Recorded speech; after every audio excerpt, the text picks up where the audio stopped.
Halo teman-teman semua, kembali lagi di podcast WPU alias WPU Cast. Dan sekarang kita kedatangan tamu Muhammad Agung Rizkiana ya, Iya, betul. atau Kang Agung. Ya, boleh disapa dulu teman-teman. Kang Agung nih. Halo WPU Cast. WPU Cast betul ya? WPU Cast. WPU Cast. Apa sih nama subscribernya, Bang? Penggemar ya? Pasukan titik koma. Oh, Pasukan Titik Koma. Salam kenal. Aku Muhammad Agung Rizkiana. Di circle kami biasanya sebut Kang Agung. Kang Agung. Gitu. Sebelum kita tanya-tanya Kang Agung, mungkin teman-teman kan ada yang penasaran ini siapa gitu ya. Saya mau kasih pengantar dulu ya. Jadi Kang Agung ini dulunya adalah mahasiswa saya juga di Teknik Informatika Unpas. Dulu kuliahnya berapa? Sebutin nggak ya? 2010. Kenapa takut ketahuan umur? Enggak juga. Nanti saya gimana? Iya, saya nggak enak ke Bapak. 2010 masuk ya? Masuknya 2010. Iya, masuk 2010. Lulus 2014. Lulus 2014. Nah, terus kalau gue juga dulu di kampus asisten dosen, asisten lab juga ya. Mata kuliah saya. Iya, betul. Mata kuliah saya. Terus juga mahasiswa bimbingan. Gitu. Dan kebetulan memang dari dulu senangnya codingnya. Ya. Web. Web. Disenang-senang. Aja. Oke, kita ngobrol-ngobrol dulu Kang Agung ya. Boleh, Dari boleh. mulai dulu tuh memang asli Bandung. Asli Bandung. Lahir besar. Lahir besar di Bandung. SD di SD-nya di Bandung juga, SD Garuda. SD Garuda. Daerah mana cuma SD? SD Garuda tuh kalau Bapak tahu atau teman-teman tahu di Bandung tuh ada namanya Husein. Tahu. Nah, Bandara Husein gitu. Tapi bukan di Huseinnya ya. Sekitaran situ lah. Maju dikit ada rel kereta, belok. Itu memang daerahnya juga namanya di Jalan Garuda. Iya, Jalan Garuda juga. Dari situ. Terus SMA, SMK. SMA negeri biasa, SMA 13 Bandung. Berarti belum pernah belajar coding sama sekali. Tidak ada Tidak ada. bayangan ngoding itu kayak gimana nggak tahu. Nah, terus kenapa tertarik ke IT gitu? Ke IT ya. Sebenarnya gini, mungkin pada awalnya aku tuh kenal komputer bahkan nggak tahu kalau itu ada ngoding namanya. Sama sekali gitu. Karena tahu komputer ya game, main game. Udah kenal komputer dari kecil, alhamdulillah ya udah tahu. Apa? Komputer siapa? Komputer orang tua di rumah? Dulu kan kecil suka, kalau ini orang tua kadang kalau sekarang suka nitipin, mungkin nitipin ke siapa kalau orang tua saya dulu suka bawa saya ke tempat kerjanya. Di tempat kerjanya kan ada komputer tuh, ya main-main aja gitu, nyobain. Ternyata seru nih, kayak yang saya kenal tuh gamenya gitu. Diajari atau ngulik sendiri? Dikasih tahu ini ada game ini gitu. Oh, seru juga ya main komputer. Saya juga tahunya main komputer gitu, bukan sesuatu hal produktif dengan komputer, nggak tahu. Terus semakin semakin intensnya sebenarnya pas SMA juga ada, karena itu faktor guru juga kali ya. Gurunya menarik, ngajarin komputernya enak. Terus ya saat itu sih udah dikenalkan sama Microsoft Word, Excel, Office-an lah, Corel Draw gitu. Ngoding juga ada, tapi saya nggak tahu itu ngoding. Jadi ngoding web sederhana aja, pakai Notepad, bikin marquee yang gitu udah ada. Tapi saya juga nggak yang seneng banget, biasa aja gitu. Cuman ya enak suasananya gitu. Karena entah kenapa ya, ini juga mengalami banyak orang termasuk saya. Kenapa marquee itu keren banget dulu? Iya, gagah ya, keren. Hal yang istimewa pokoknya, canggih banget itu si fitur marquee itu. Nah, dari situ sebenarnya lihat marquee juga udah keren nih, bisa bikin kayak gini. Cuman nggak kebayang kalau memang ada namanya programming, apalagi web programming saya nggak tahu gitu. Long story short, pokoknya masuk Teknik Informatika Unpas, baru tuh tahu di situ informatika. Saya kira awalnya bukan ngoding, bukan komputer, kan informatika. Saya coba nyambungin aja saya tuh informasi, wartawan kali ya gitu, jurnalis gitu kan, informasi. Nggak tahu informatika tuh kayaknya nyambungnya sama koran gitu atau apa gitu. Ternyata bukan gitu, maksudnya memang udah kasih gambaran informatika tuh bukan kayak gitu. Informatika tuh komputer, coding, oke. Akhirnya ya karena ada dengan komputernya ya menarik lah gitu ya, gabung aja. Nah, semakin mengikuti kuliahnya sesuai ekspektasi nggak pas awal-awal? Enggak juga. Ternyata awal-awal kuliahnya Bahkan kita waktu angkatan saya sih saya nggak nyentuh komputer sama sekali gitu. Modul tebel-tebel tulisan pakai tangan, terus nyambung waktu itu libur lebaran semester 1 sama dosennya dikasih tugas buat nyelesain modul yang banyak itu. Codingan semua tuh pakai tangan. Nulis tangan. Iya, nulis tangan. Terus aja ngulang-ulang sistem output line apa, ini variabel apa, sudah ulang. Jadi begitu ngoding tuh kayak jadi ada ngoding di komputernya ya, kayak punya perasaan berbeda gitu. Yang sebelumnya kayak capek dan membosankan gitu ya. Tapi pas nyentuh komputernya jadi suasana yang baru gitu. Karena yang sebelumnya mungkin nggak tahu resultnya apa, ngayal-ngayal aja, pas di komputernya ini jadi nih. Waktu itu belajarnya Java. Awal-awal langsung Java. Iya, langsung Java. Gitu. Malah jadi menarik atau ini apa sih gitu? Cukup struggle sebenarnya. Iya, semester 1 emang dikasih Java lumayan sih ya. Cukup struggle, terus bener-bener yang salah satu mahasiswa yang cecer sama dosen waktu itu ya, yang suruh di depan, mungkin kalau boleh sebut kan, Pak Hendra gitu, membawa kelas juga. Sama Pak Hendra, kamu yang nggak bisa di depan semua, ini di depan. Ini namanya return value kayak gini di function. Udah itu bingung banget, ini maksudnya apa sih return itu nggak ngerti lah udah pokoknya. Memahaminya cukup struggle, pokoknya sampai akhirnya meskipun struggle di awal tapi ujung-ujungnya saya di RPL juga. Iya, akhirnya kan ya saya tahu.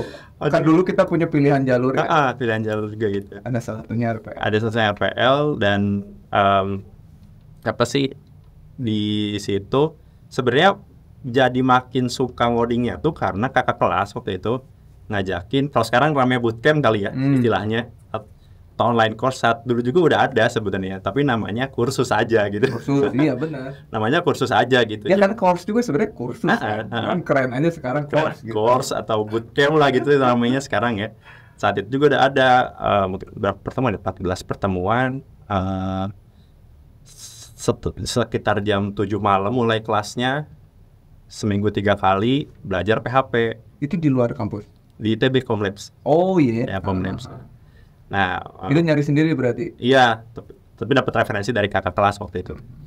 Ikutan sebenarnya beberapa kakak kelas udah ikutan, terus saya diajakin, ayo ikut, kita belajar ngoding katanya. Bosen Java terus nih katanya gitu ya. Kan sampai yang kakak kelas juga dapatnya udah Java tuh. Ini ada PHP katanya. Siapa yang ngajakin? Kang Daud. Oh, Kang Daud.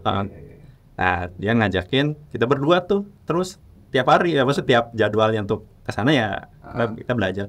Di sana belajarnya bukan PHP framework, jadi kita belajar untuk membangun framework kita sendiri gitu. Nah, itu di situ makin seru banget karena sebenarnya waktu PW1 juga udah dapat experience yang berbeda tuh ngoding. Sama saya? Sama saya. Ngodingnya udah berbeda gitu, maksudnya pengalaman ngoding terus bikin button, bikin elemen tuh langsung kelihatan gitu. Bukan ini teknologi, maksudnya waktu Java kan ini bentuknya kemana gitu ya, tulisan semua gitu, dan memang belum belajar user interface meskipun di Java juga ada kan sebenarnya. Nah, belajar itu terus menarik tuh, ternyata waktu di PW1 kan belum ada PHP. Belum. Tapi saya udah duluan belajar PHP gitu. Jadi punya bayangan ntar pas yang web 2 udah ada PHP tuh udah punya persiapan gitu. Dan ini ya line aja gitu, jadi lancar-lancar aja menjalani semuanya, yang salah satunya juga jadi bikin PD untuk ikut, waktu itu kan seleksi ya, asisten dosen juga ikut seleksi itu jadi PD juga gitu kan, soal ada tes programmingnya, ada apa gitu. Ya dari situlah pokoknya sebenarnya yang bikin makinnya, karena mungkin saya orangnya visual ya, jadi suka yang kalau udah ada bentuknya tuh baru ngeh gitu, senang banget gitu, ya udah di situ gitu. Ya mungkin dari situ sampai sekarang lah. Memilihnya berarti webnya di situ kan? Bidang engineeringnya atau developmentnya di web gitu. Ini sampai ya turunan-turunannya kesininya banyak lah. Iya, mirip sih. Karena memang apa ya, kalau misalkan teman-teman juga belajar programming di awal itu kan susah buat ngebayangin ya. Kan kita dosennya ngajarinnya sintaks dulu. Kita nggak mau langsung ngajarin visualnya karena kan kejauhan gitu. Iya, kejauhan. Nah, cuman anak-anak tuh belum bisa dapat benang merahnya gitu. Iya. Ini apa sih artinya gitu. Ya memang agak tricky gitu. Tricky ya, Carinya. Kan ada desktop, ada web, ada mobile kan. Iya. Milihnya web. Miliknya web. Seru ya. Itu pada saat itu tuh semester berapa mulai belajar yang keluar tadi tuh? Semester 2 kayaknya. Oh baru. Baru langsung sana di. Itu karena merasa mungkin materi-materi di kampus apa? Bisa jadi ada, bisa jadi karena saya tuh sebenarnya kadang ini baru kepikir sekarang ya, kayak pengen beda aja gitu. Iya. Ada perasaan kayaknya kalau punya skill beda sedikit nih, kayaknya bisa ada nilai tambah buat saya nih gitu, ada manfaat buat saya. Yang waktu itu sih saya ya tidak tersirat itu, tidak terlalu lah ya pikiran kayak gitu, lebih ke ayo ini belajar ngoding yang beda katanya, ya udah ikut gitu. Ya karena memang saya juga suka ngasih tahu ke anak-anak tuh jangan pernah puas sama yang apa yang didapat dari kampus gitu. Di luar tuh banyak gitu, ada komunitas, ikut kursus. Pokoknya zaman sekarang enak banget kan. Enak sekarang wah jalurnya di mana-mana. Yang gratisan, terus yang berbayar, terus yang kampus juga bisa nyediain fasilitas. Iya. Asisten tadi. Ingat semester berapa jadi asisten? 3 kayaknya. Oh 3 ya, berarti tingkat 2 langsung ada pembukaan asisten. Ada pembukaan langsung masuk. Kenapa pengen jadi? Apa ya? Kan nambah kerjaan kan, kuliah tugas sudah banyak. Kalau kan dengar-dengar ada tambahan uangnya tuh, ya saya tidak, ini saya pragmatis saja. Ya ada uangnya, ada tambahan ya, kenapa enggak gitu diambil gitu. Selebihnya sih kan dapat penghasilan. Penghasilan saat itu kan lumayan gitu, nggak terlalu tergantung sama orang tua dan ya. Kan nggak gede juga kan? Ya tapi maksudnya lumayan. Karena nabung akhirnya ya saat itu sih ya mungkin juga dari networking di asisten apa segala rupa dan ilmu yang didapetin bisa punya project sampingan kayak gitu. Nah jadi dari situ kebeli itu iPhone pertama. Asik. Ya jadi itu iPhone 4S. Nah udah ya itu kayak achievement lah, udah punya nih gitu dari bangga gitu kan. Salah satunya ya bagiannya memang nabungnya dari si kerjaan di asisten itu. Tapi lebih dari itu sih karena memang senang ngajarnya gitu. Jadi kayak gimana ya, kalau saya tuh kalau belajar kan nggak pernah nyatet. Jadi habis belajar tuh diulik. Nah supaya gampang dipelajari lagi, saya harus ulang lagi apa yang saya ngulik. Nah dengan ngajar tuh keulang lagi gitu. Nah jadi itu yang bikin kesannya kayak catatan saya itu sekalian ngajarnya aja gitu. Karena kalau nyatetnya sendiri gitu, buat saya bukan tipe yang suka nyatet juga. Ya karena kan salah satu tipe belajar yang paling oke adalah ngajarin orang. Indikator kita paham itu ketika orang paham kan. Iya gitu. Kita bisa nyampein sesederhana mungkin hal yang rumit gitu. Nah itu dia. Kayak gitu sih. Seru. Jadi menurut saya kalau misalkan teman-teman punya kesempatan di kampus ya, itu bagus banget gitu. Bagus banget. Ya walaupun ya tadi ya kuliah aja udah padat. Iya. Ditambah harus ngajarin orang, ketemu mahasiswa yang sebenarnya nambah kerjaan sih. Iya. Sebenarnya nambah kerjaan. Udah gitu dari dosen ditambah lagi kerjaan ya. Tapi yang didapat ya lumayan ya, selain kita tambah paham ilmunya. Networking itu terutama tuh, itu lebih penting. Terus dosen tahu kan, kalau dosen udah tahu nih anak nih, nah itu dikerjain juga kan. Di notis sama dosen tuh satu hal yang bisa dibilang memudahkan lah urusan kita di kampus. Gitu sih. Terus sampai itu ngulik web, selain di luar asisten tuh mulai dapat project-project. Mulai tingkat berapa tuh? Ya mungkin menjelang nggak terlalu menjelang akhir banget sih. Iya kayaknya menjelang tugas akhir terus semester 5, 6 lah gitu. Yang mulai benar-benar istilahnya profesional lah dibayarnya gitu. Dan itu pun ya datangnya dari teman juga ada. Yang sekarang sih dia udah bisa dibilang sukses lah di digital marketing. Dia ngasih kerjaan ke aku, bikinnya landing page.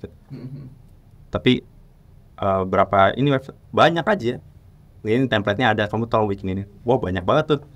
Dapat tuh bayaran dari situ gitu. Pokoknya itu pekerjaan pertama, dan kalaupun mau diingat waktu itu dikasihnya berapa ya? 400.000 lah. Sekitar 400.000. Ya lumayan lah. Iya, Mahasiswa lumayan. 2000 berapa? 2013 Iya, 2013, 2012 lah. 2013. Saat itu lumayan buat jajan-jajan. Sampai ke mau lulus juga kan? Sampai Iya, lulus juga kan masih lulus. kalian ngerjain. Alhamdulillah, maksudnya dengan ya jalan saya waktu itu dimudahkan untuk sudah bekerja sebelum lulus gitu. Kayak gitu. Jadi kalau Bapak ingat mungkin dari kenalan Bapak juga, Pak, yang Pak Makti dulu gitu. Oh iya. Dari situ sebenarnya saya udah di-hire.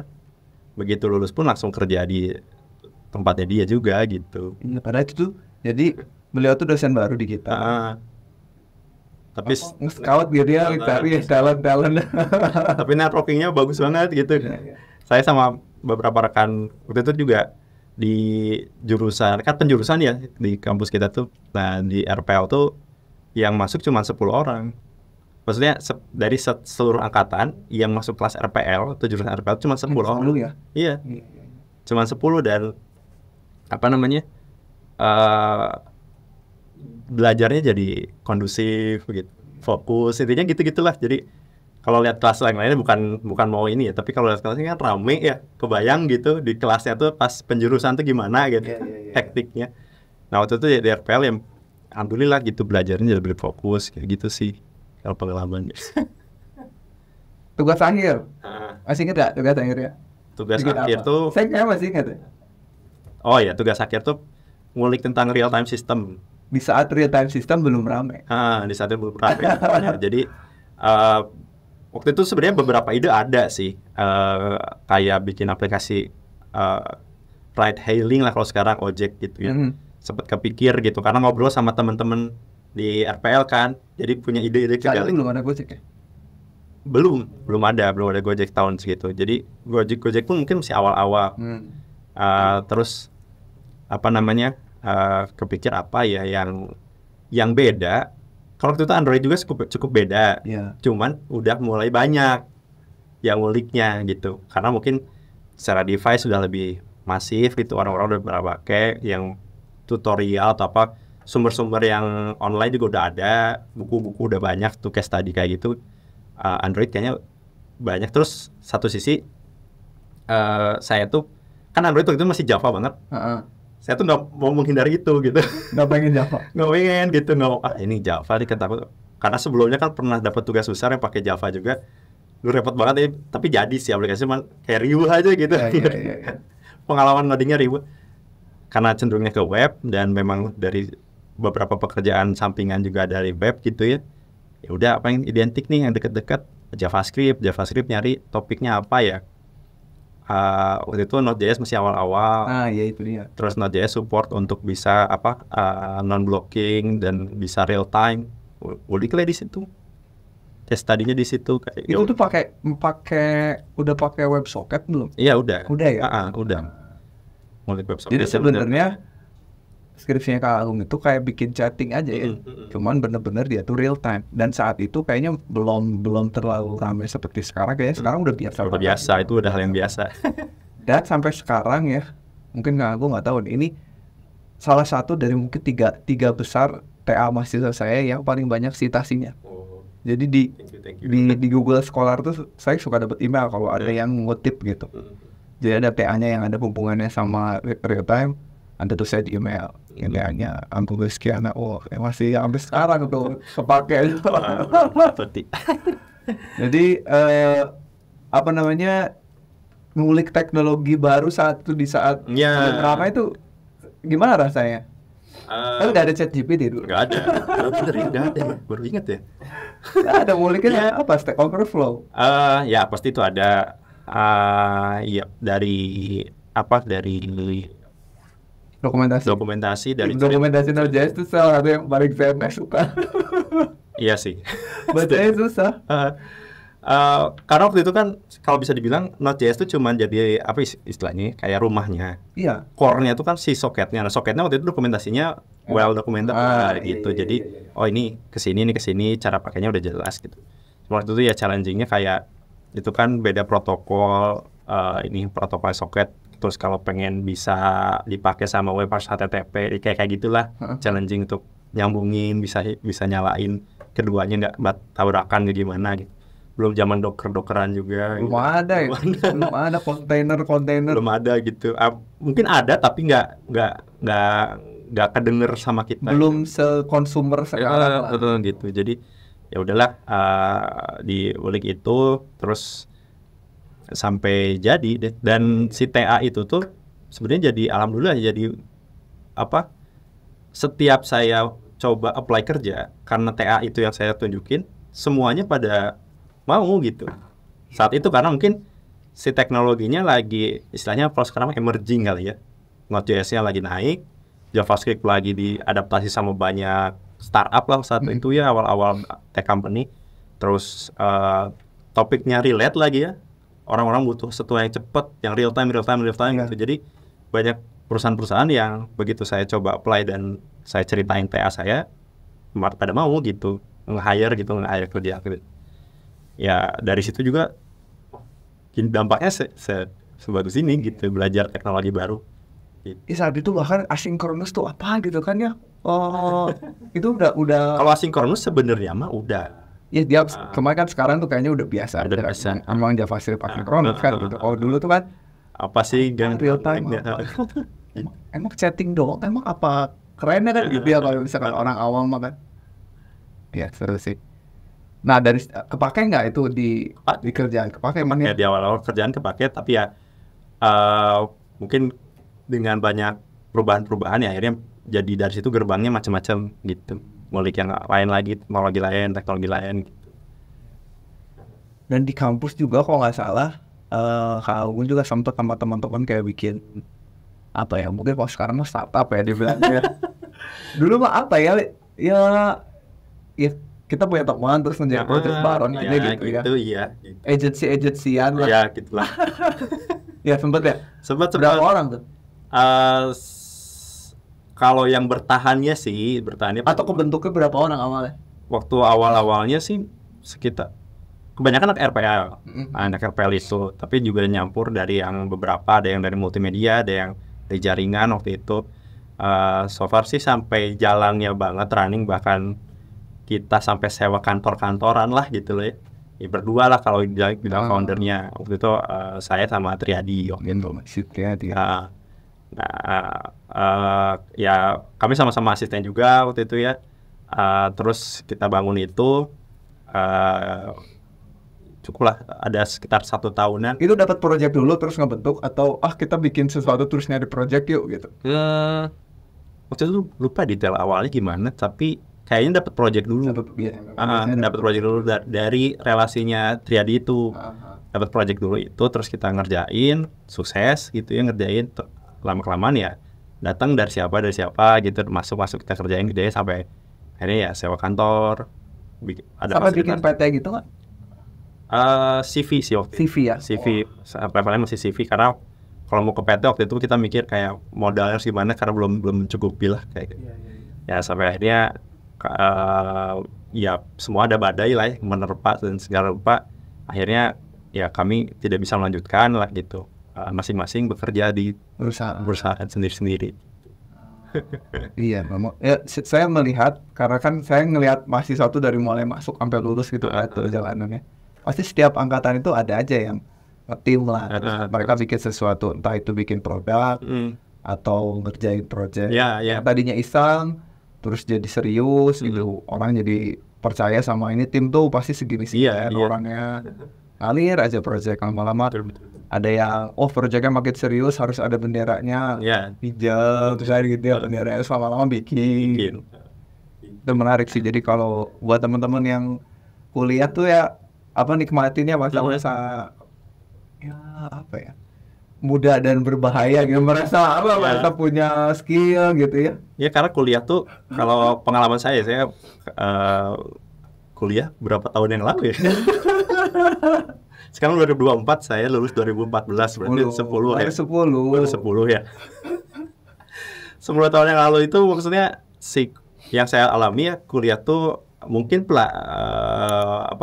ada anggapan kalau sekarang rame kayak kuliah nggak penting atau apa gitu. Tapi yang saya tekankan sebenarnya kalau kalian kuliah tuh punya punya mindset untuk berkembang, mindset untuk belajar dan networking.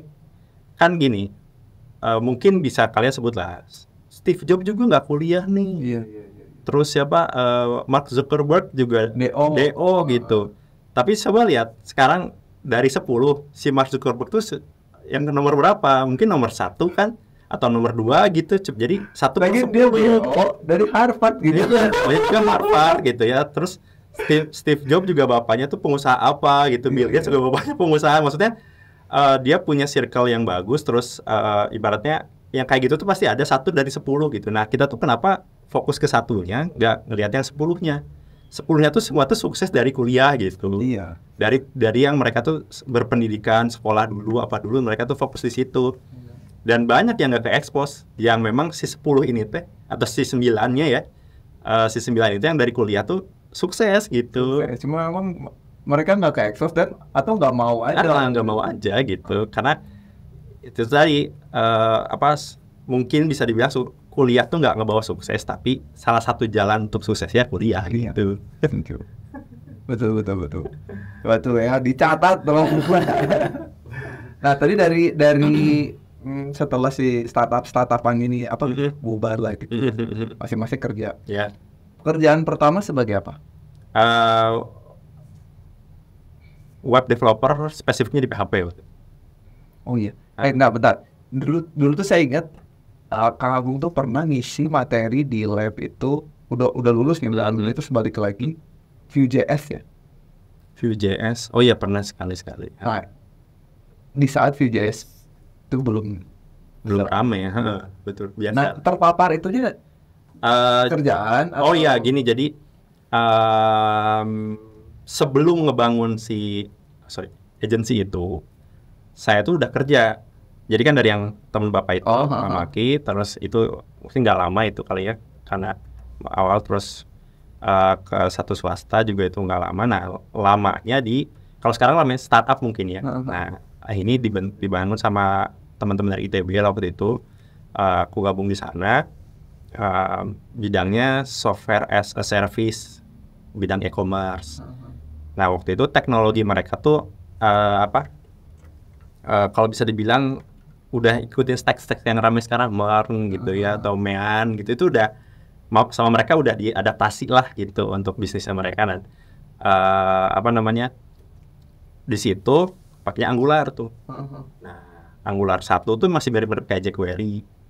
Rame-rame. Masih Angular JS lagi. Masih Angular JS gitu, dan mirip-mirip jQuery, tapi konsep komponennya udah ada. Jadi kita bisa misahin file apa gitu tuh udah jadi komponen gitu, udah keren. Nah, terus waktu itu ngobrol sama, kalau sekarang sebutnya CTO mungkin ya, sama CTO-nya, ini ada teknologi baru namanya Vue.js. Secara kode lebih efisien daripada Angular, setup dan semuanya gitu. Dan ini bisa, maksudnya ini full JavaScript, bisa end-to-end-nya JavaScript semua sampai back-end semua pakai satu ini gitu.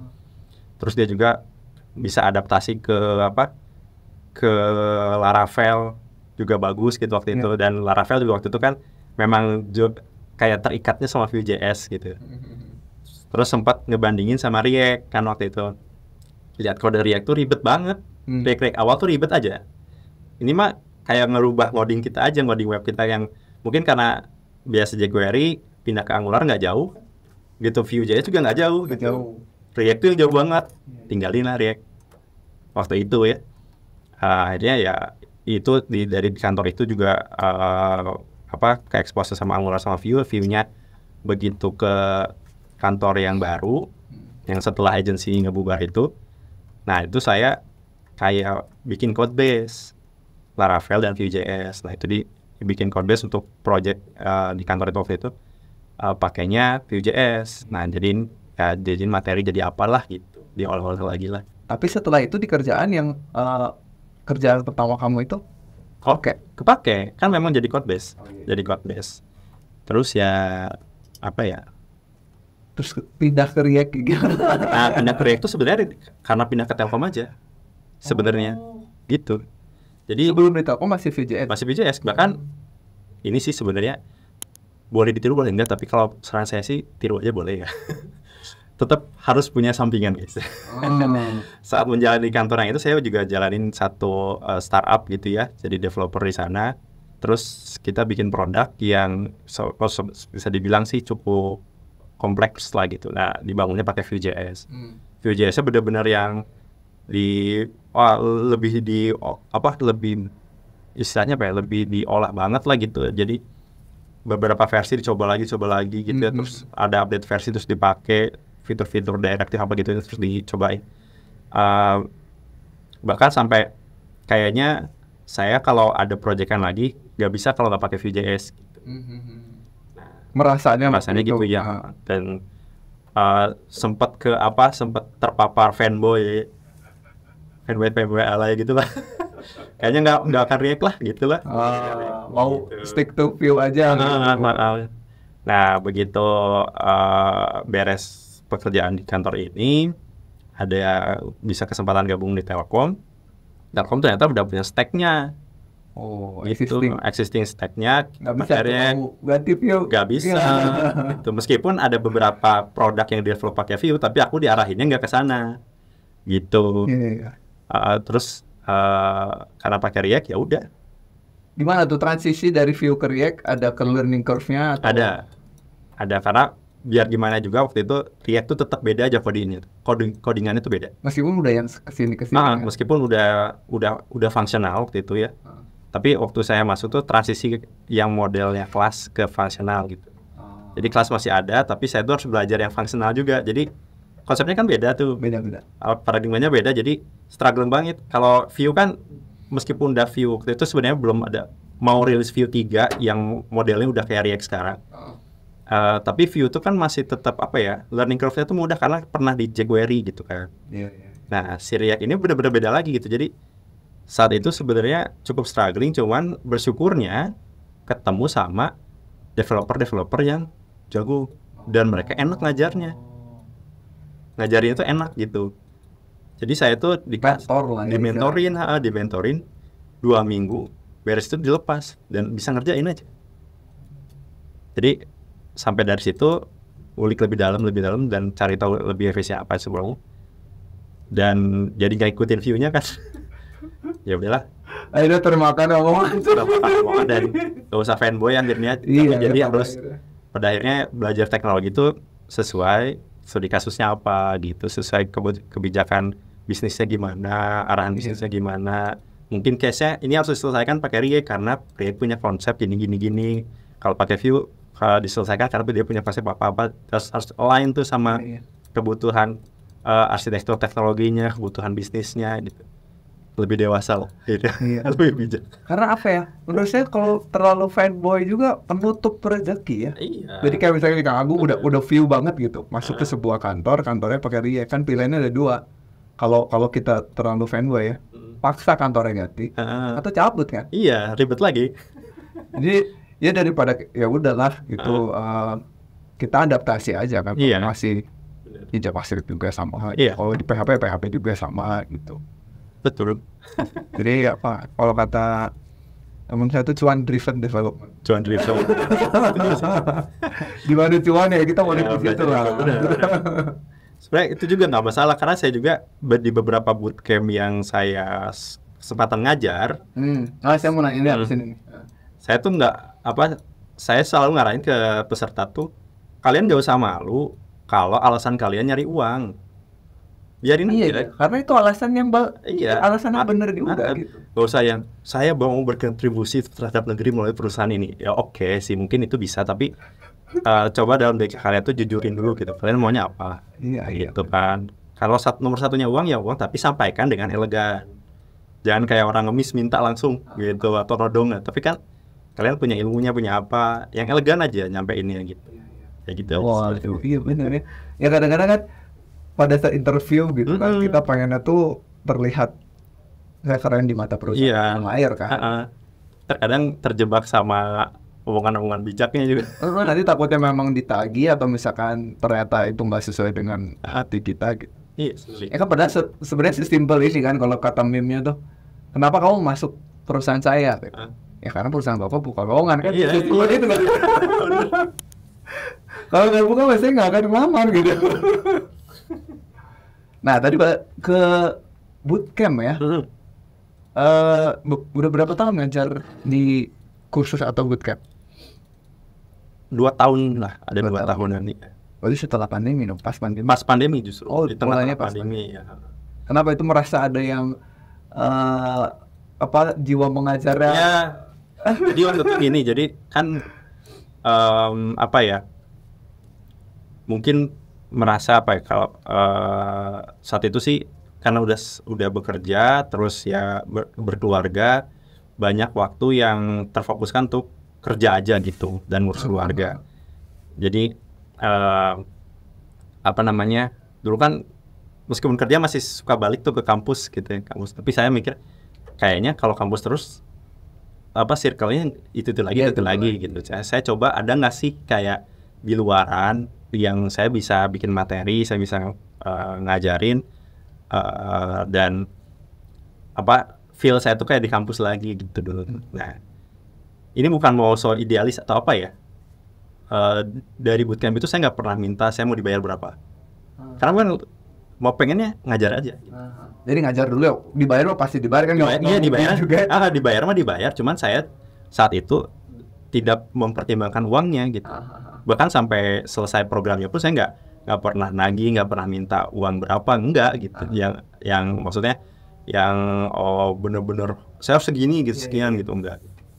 Jadi karena ada kesempatan itu, ya balik lagi si bootcampnya tuh buka lowongan, karena buka lowongan kan, saya apply aja gitu. Ngajarnya apa? Ngajarnya waktu itu full stack. Semua berarti dari awal. Dari awal, HTML, CSS. Pokoknya kalau di kuliah kita dulu PW1, PW2. Oh iya ya, dari awal. Sampai ujungnya bikin apa? Ada final project, terus mereka ngerjain studi kasus. Digabung tuh kan karena satu batch itu kan beberapa bidang keahlian teknologi kan, ada UI UX, QA, bahkan ada back end yang spesifik, ada Android gitu. Itu digabung satu tim untuk bikin produk. Tapi JavaScript yang aku ngajarin? Iya, full stack-nya full stack JavaScript. Iya. React dan gitu. Node gitu. Dan ya udah, tim pesertanya menyelesaikan jadi portofolionya mereka lah. Jadi terpuaskan lagi si ngajarnya itu ya. Dan kalau ditawarin lagi suka ambil lagi gitu. Online gitu. Online. Pernah dapat feedback dari mahasiswanya atau dari siswanya itu gimana? Pernah. Bahkan jadi tempat curhat, suka lah gitu. Ya, memang dulu juga termasuk ya menurut saya salah satu asisten yang oke lah gitu untuk ajarnya gitu. Beberapa bootcamp berarti? Sebenarnya institusinya tetap itu aja, tapi program saya batch-nya aja yang terus berlanjut gitu. Jadi saya nggak pindah-pindah bootcamp bahkannya. Jadi karena udah masuk situ dan emang balik lagi karena tujuannya nggak mau nyari sesuatu cuan nggak untuk dari ngajar, jadi pas ketemu sama mentor yang lain gitu ya, ada sesi meet up gitu offline, saya ngajar di sini saya nggak capek apa kamu? Macam-macam apa gitu. Jadi satu ini mungkin ya itu nggak masalah juga sih maksud gue, tapi buat aku saat itu nggak ngambil ke arah sana karena ya ngajar aja gitu, cuman buat ngikat keahlian saya waktu itu dan nggak lupa. Tapi memang nggak kepengen gitu bikin sendiri aja daripada ikut ya maksudnya bootcamp terus kamu ngajar di sini dulu. Terus kan ngajarnya juga udah berpengalaman lah ada selama beberapa tahun, terus juga yang diajarin kan dari awal sampai akhir gitu. Pernah kepikiran mau bikin? Kalau bikin sendiri mah balik lagi ya, saya bahkan lulus kuliah kan nggak mau lamar kerja, malah bikin perusahaan sendiri ya. Aneh aja sendiri gitu.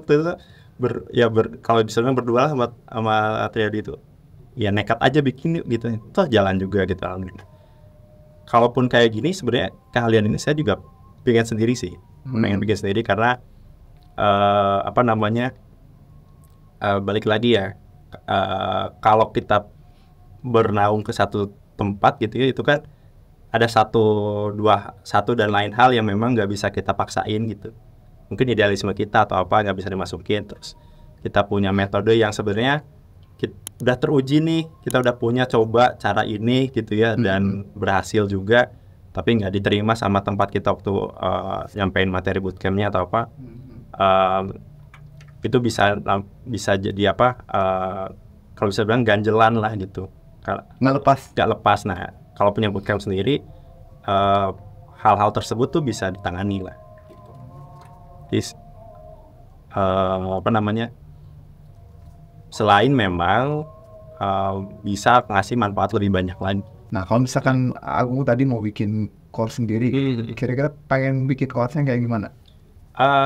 Yang pasti sih course-nya itu pengen bikin nanti pesertanya sebisa mungkin lepas dari tutorial hell. Itu yang penting ya. Jadi saya tuh melihat ya, kalau kita belajar punya target itu lebih baik ketimbang belajar ya sekedar belajar, ngulik teknologi aja gitu. Karena itu juga saya alami lah ya. Saya belajar bahasa baru misalnya, tapi karena nggak ada case study yang mau saya solve, mungkin saya paham aja sih. Kan sebenarnya bahasa pemrograman tuh ya umumnya bukan mau menyederhanakan, tapi kalau nggak ketemu variabel lagi, ketemu function lagi, ada array lagi, ada objek, gitu sama semua bahasa pemrograman tuh kayak gitu. Nah kalau ada case yang jelas, nah itu membantu banget gitu. Case yang jelas, real gitu. Terus apalagi kalau case-nya tuh emang misalkan relate sama kehidupan nyata, terus teknologi yang dipakai itu dipakai sama perusahaan startup tech lah yang sekarang pakai gitu ya, mainin teknologi itu. Apa kebayangnya apa teknologinya? Yang pasti sih sekarang React ya. React. Jadi biar gimana juga React masih mendominasi lah sebenarnya ya, dengan demand-nya, dengan mungkin ya sekarang tuh bisa dibilang kayak adopsinya React tuh banyak banget gitu. Mern lah berarti ya. Ya kalau stack-nya kan Mern ya. Tadi sempat nyinggung-nyinggung Mern atau main gitu kan. Ya itu stack-nya Mern lah. Apa MongoDB? MongoDB itu singkatannya Mern.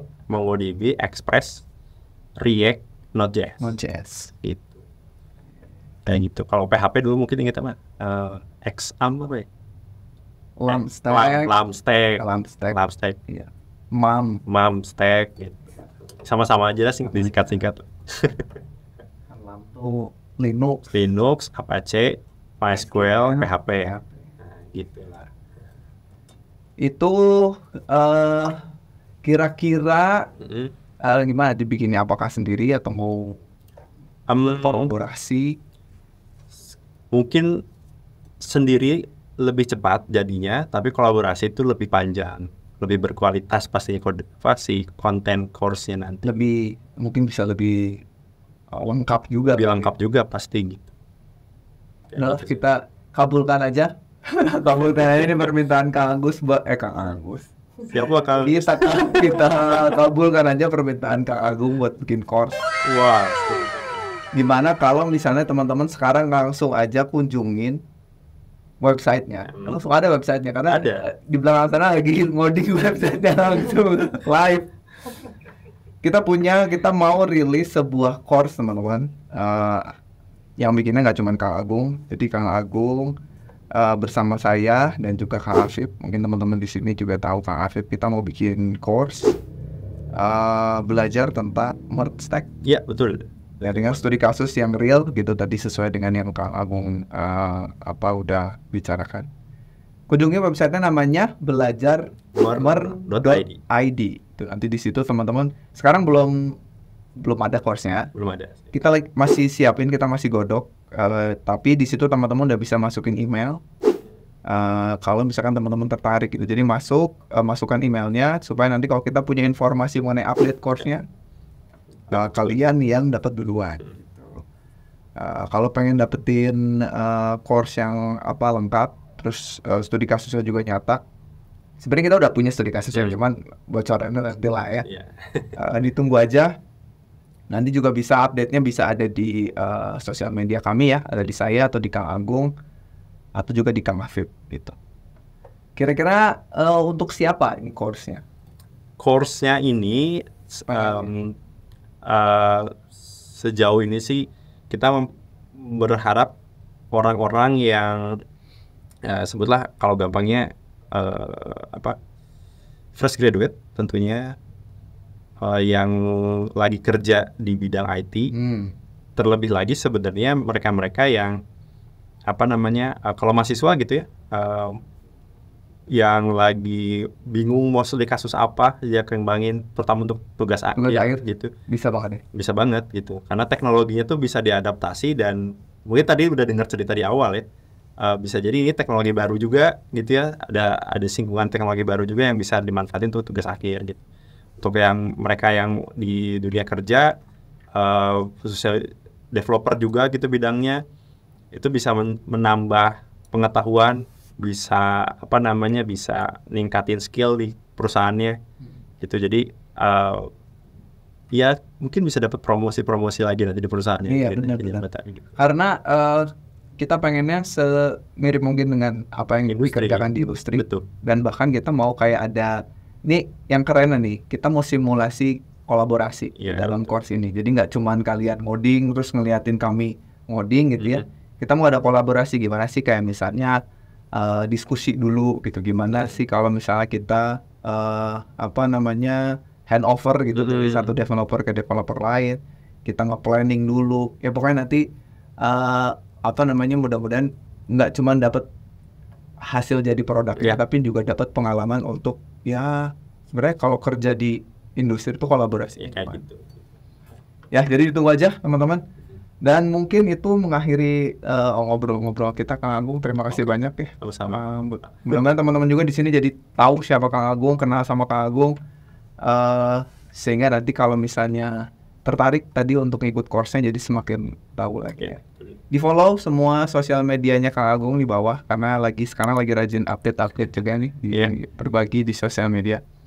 Itu aja, sekali lagi terima kasih Kang Agung udah mampir ke sini. Terus juga semua link yang ada yang kita tadi bicarakan ada di deskripsi video ini ya. Jadi itu aja, kita tutup. Saya Sandi Gagali pamit, dan seperti biasa jangan lupa titik.